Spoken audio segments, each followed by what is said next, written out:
Գևորգ Էմին Մահը միշտ հիշիր։ Մահը միշտ հիշիր, բայց հիշիր ոչ թե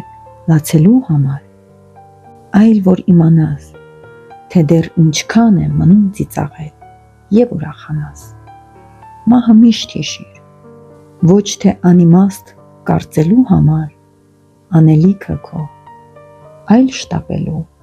քանի դեռ գործ կա այս լուսնի ներքո։ Եվ մի թևերի,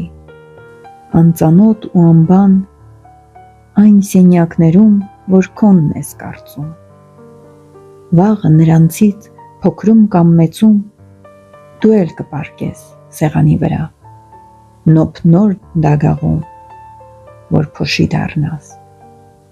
և հիշվես միայն մահազդերի մեջ, խոսքում ու ճառում,